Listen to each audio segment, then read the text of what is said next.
Well, shoot, what do I want to say? I just want to talk about.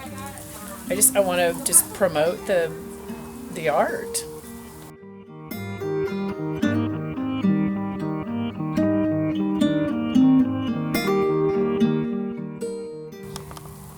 Hi, my name is Carolyn Parkinson, and I own the Twisted U.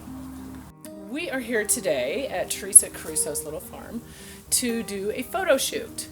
A couple of years ago, I wanted to create an event where people could come and see how to wear their knitwear. I just thought, man, if I could find a way to make knitwear look sexy, maybe we could get some more of these people donning their creations.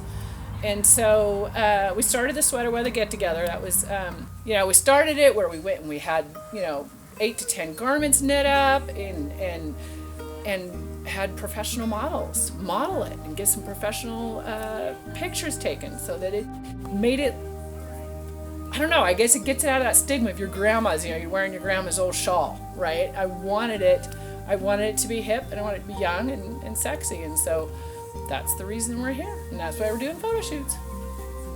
I was really excited to come out and meet Teresa's flock. I myself am seriously considering getting some sheep. I love wool. Every part of it, from the sheep and the lamb, the shearing and the mill and the spinning and the dyeing and the felting and all the amazing things that you can do with wool. And I want to be a part of every little part of that. And so I was so excited to come out to Teresa's because has so much knowledge, and it's been fascinating having conversations with her about her experiences and why she chose the sheep that she chose. And it's been amazing. I'm going to come back out later this month when she shears. I'm so excited. Hopefully when she starts having babies, I get to come out again. So, Teresa, tell me, what got you into this? Why sheep? Well, it was supposed to be horses. I am, as you know, previous Clydesdale owner. Mm-hmm. And my idea was to have a farm for retired horses, whether they were people's friends or people's show horses, just retired Western pleasure horses, mm-hmm. any kind of horse that needed to retire, and their owner wanted exceptional care, because I'm really good with horses. Yeah. Have never had sheep in my life. Yeah.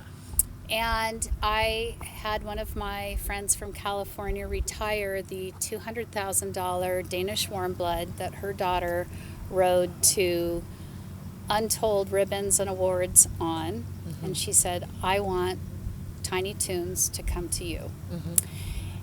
And there was a horrific car accident in Jordan Valley about an hour from here. Mm-hmm.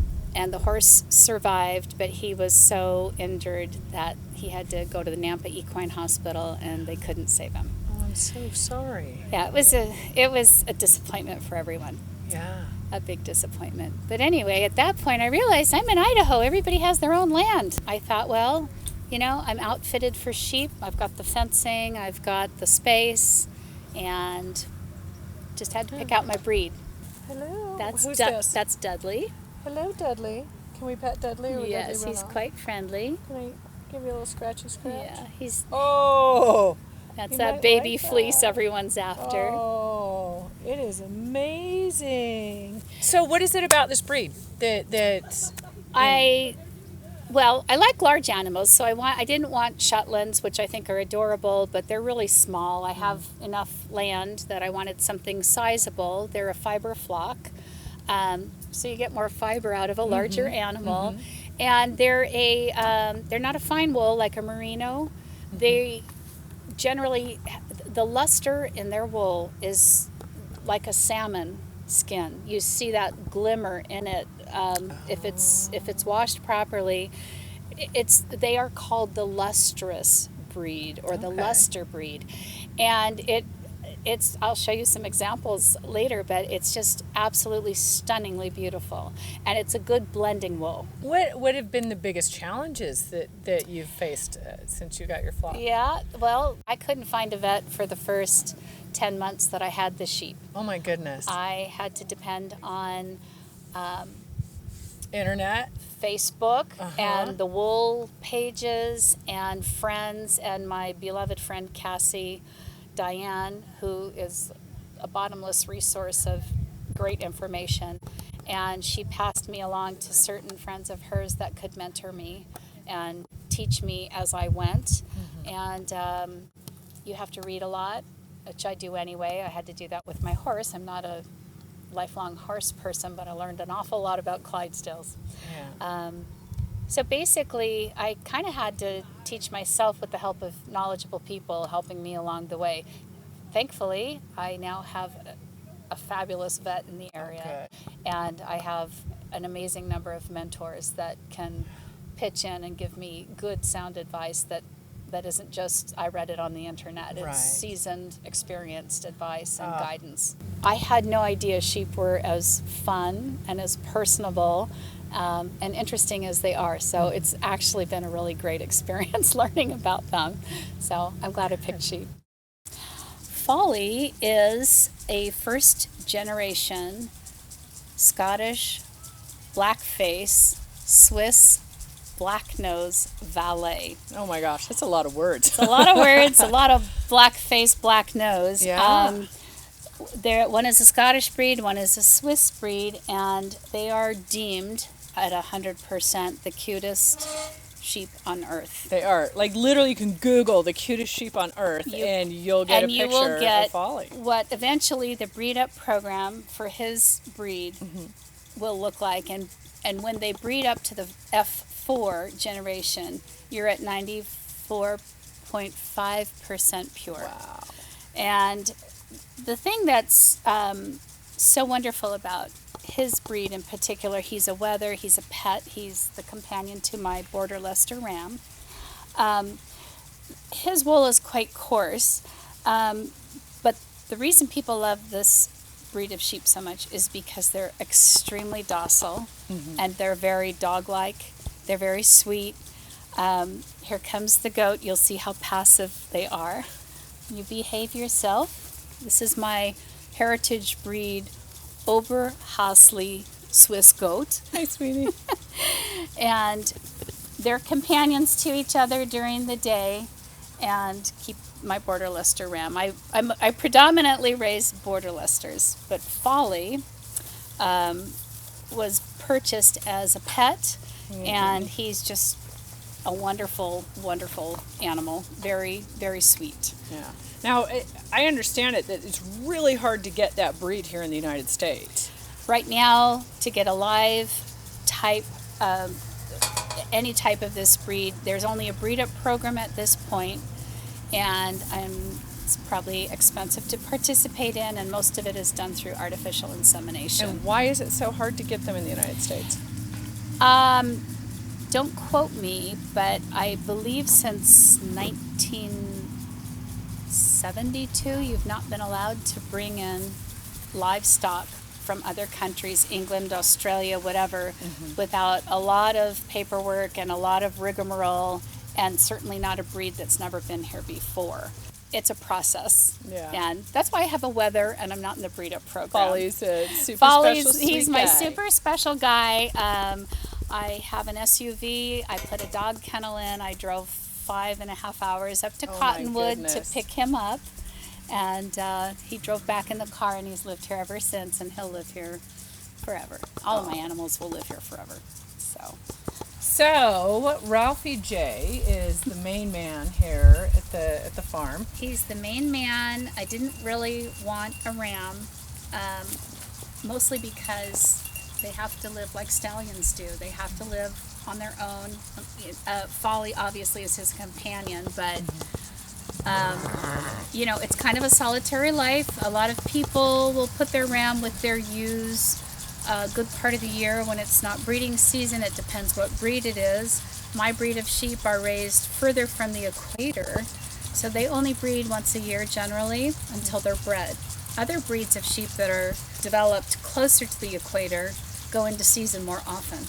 Interesting. So Ram's, as lovely as he is, and he's got a really great personality and he's very sweet, are very, very dangerous. That's why he has a bell on, so I know where he is at all times. They'll turn on you and they can kill you in no time flat. You never touch their heads, you never pet them on the head. You can pet their chin and you can scratch them, but you should never engage in any kind of, like he's rubbing on me because he loves attention. But when he starts like pushing with my hand, it's like time to get away and then reposition because he could kill me. But as you can see, he's super nice and he has the most beautiful fleece under there. But he kind of has to live by himself and he gets sort of, half attention because you shouldn't be friendly with him. And how did you come by Ralphie? Did you seek him out? Was it specifically breed? Is there anything about him that intrigued you? The reason I have border Leicesters is because I've always remembered the sheep in the movie Babe. And I said, I have to have those. They're a heritage breed, which is, I want everything on my farm to be a heritage breed. Mm-hmm. And also, they're very docile, even though they're very large, they're very easy to handle. So that's how I ended up with this particular breed. There are a lot of different breeds that are up and coming, people that raise sheep for meat. That particular breed gets brought up really fast. They're bred, they're fed, and they're sold. Yeah. A heritage breed, on the other hand, they will have their own babies. You can pretty much leave them alone. They're excellent mothers.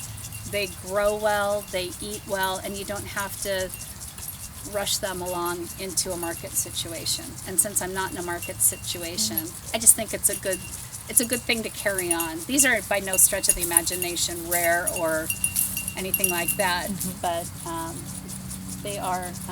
they're a nice breed. I mean, look how pretty. Look at It's your very nest. pretty. Hello, boo. Hello, my boo. Good boy. So you get them sheared. I know that we get some of your wool. Yes. Which would love. Yes. What is your plan like? 5 years? Like where do you want to be with your flock? So what's interesting in the wool market, the bottom of the wool market dropped out in the 80s. But basically fiber and using the wool, selling it in small doses. I'd like to learn how to dye wool, which people just rave about that, and my sister knows how to do that, but she can teach me. I don't know how to do that, but there's a really great, not this year with COVID, but great fiber festivals all over the United States, and it's almost again now like another grassroots movement going on. Very few people when I was growing up knew how to knit. It just wasn't something people were interested in. Crocheting. No, it's something your grandma did. It's something your grandma did. We don't have to do that anymore. Right. But I had a third grade teacher who loved to knit, so at recess when she watched us, she'd be knitting, and she said, well, if anyone wants to learn, I'll show you. And I was one of those people. So I knit scarves for the first 20 years of my life because I could only knit in pearl. But it's therapeutic, and it's a good mind exercise. It's a good counting exercise. So it's something that I've always enjoyed, and I'm just so happy and thankful actually to Facebook and the different Yahoo groups and groups you can join of like-minded people across the world that are interested in this. And there's always a market for people who are interested. I'm just enjoying the whole experience of the fiber, but mostly the flock. Mostly love the flock. Never thought you'd love a flock of sheep, did ya? Love my own little flock of sheep. Yeah. Well, they are pretty precious. Thank you.